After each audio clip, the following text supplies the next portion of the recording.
পাকিস্তানের পর এবার চীন থেকে 20টি জে-10 বিমান কিনছে বাংলাদেশ। এখন আপনারা বলবেন, আদানির ইলেকট্রিক বিল তো দিতে পারছে না, তারা আবার চীন থেকে যুদ্ধ বিমান কিনবে। প্রথমত, বাংলাদেশের সরকার থেকে এই ডিলের ব্যাপারে এখনো পর্যন্ত চূড়ান্ত কোনো খবর আসেনি।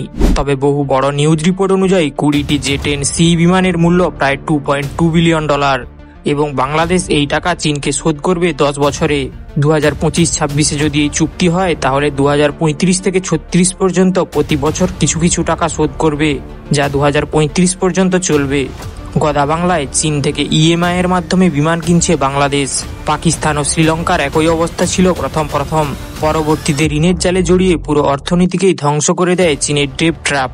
তবে আজকের আলোচনা ভারতের রাফাল যুদ্ধ বিমানের সঙ্গে বাংলাদেশ ও পাকিস্তানের জে-10 বিমানের তুলনামূলক ভিডিও। যদি মুখোমুখি যুদ্ধ হয়, তাহলে কে জিতবে? 1980-র দশকের শেষের দিক থেকেই জে-10 তৈরির কাজ শুরু করে চীন। এই বিমানের বিভিন্ন পার্টস চীন প্রথম তৈরি করছিল, তাই সবকিছু ডিজাইন করে প্রথম জে-10 তৈরি হয় 1997 সালে। অনেকেই আবার এটাকে ইসরায়েলের লাভি ফাইটারের ডিজাইন থেকে কপি করে বানানো বলে থাকেন। প্রথম তৈরির সময় জে-10 তৃতীয় প্রজন্মের যুদ্ধবিমান হিসেবে তৈরি করা হচ্ছিল, কিন্তু বর্তমানে উন্নত হতে হতে এটা চতুর্থ প্রজন্মের ফাইটারে পরিণত হয়েছে।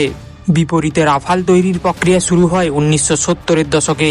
পরবর্তীতে ফ্রান্স ইউরোপের আরও 4 দেশের সাথে ইউরোফাইটার টাইফুন প্রোগ্রামে যুক্ত হয়, কিন্তু ডিজাইন পছন্দ না হওয়ায় এই প্রোগ্রাম থেকে বেরিয়ে ফ্রান্স নিজেই রাফাল তৈরি করে। 1991 সালে প্রথম আকাশে ওড়ে বিমানটি। প্রথম থেকে ফ্রান্স রাফালকে বেটার ম্যানুভারেবল এবং ইলেকট্রনিক ওয়্যারফেয়ারের জন্য তৈরি করছিল, তাই পৃথিবীর সবচেয়ে শক্তিশালী ডগ ফাইটার এবং সম্মুখ যুদ্ধে প্রায় অপ্রতিদ্বন্দ্বী বলা যায়। কিন্তু বর্তমানে যুদ্ধ কেবল ক্যাপাবিলিটি নয়, টেকনোলজির এই যুদ্ধে চীন তাদের জে-10 যুদ্ধ বিমানে long range air two air missile PL-15 লাগিয়েছে। এতে পাইলট রাডারে অপরপক্ষকে ডিটেক্ট করেই 150 কিলোমিটার দূর থেকেই ধ্বংস করতে পারে। চীন পাকিস্তানকে এই মিসাইল দিয়েছে, কিন্তু বাংলাদেশের কাছে আদৌ আসবে কিনা তা কনফার্ম নয়।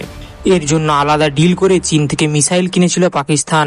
মনে রাখবেন, ভারতের ইলেকট্রনিক ওয়্যারফেয়ারের কাছে ধরাশায়ী হয়ে পুরো ইনটেক অবস্থায় পাকিস্তানের ছোঁড়া PL-15 উদ্ধার করেছে ভারত। আমেরিকা, জাপান ও তাইওয়ান ভারতের কাছ থেকে মিসাইল পেতে চেয়েছিল, কিন্তু হয়তো ভারত নিজেই এর টেকনোলজি হস্তগত করে দেশেই পরীক্ষা নিরীক্ষা চালাচ্ছে। অতএব ভারতের কাছে PL-15 আগেই ধরাশায়ী হয়েছে। ভারতের Rafale air two air missile হিসেবে ইউরোপের সবচেয়ে শক্তিশালী মিটিওর মিসাইল ব্যবহার করে। এর রেঞ্জ 120 থেকে 200 কিলোমিটার পর্যন্ত। এদিক থেকে রাফাল যে এগিয়ে রয়েছে তা বলাই যায়। অপারেশন সিন্দুরে ভারতের রাফালগুলো স্টর্ম শ্যাডো স্ক্যাল্প মিসাইল ব্যবহার করে পাকিস্তানের অভ্যন্তরে হামলা চালায়, যা পাকিস্তানের ব্যবহৃত চাইনিজ রাডার সিস্টেম বুঝতেই পারেনি। বিপরীতে চীনের জে-10, KD-88 এবং YJ-91 এর মতো মিসাইল ব্যবহার করলেও পাকিস্তান এসব মিসাইল ব্যবহার করে না। তাছাড়া বাংলাদেশ কোনো এয়ার লঞ্চ মিসাইল ব্যবহার করে না।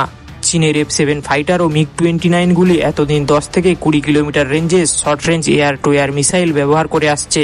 যেমনটা আগে বললাম, এই ডিলে PL-15 রয়েছে কিনা তা সামনে আসেনি। রেঞ্জ ও স্পিডের ব্যাপারে দুটি বিমানই প্রায় সমান, কিন্তু একটা জিনিস যেটা সবচেয়ে বেশি তফাৎ করে সেটা হলো ইঞ্জিন। রাফাল 2 ইঞ্জিন বিশিষ্ট মাল্টিরোল ফাইটার, বিপরীতে জে-10 1 ইঞ্জিনের ফাইটার। ডবল ইঞ্জিনের কারণে রাফালের সেফটি বেশি এবং বেশি পরিমাণে অস্ত্র বহন করতে পারে।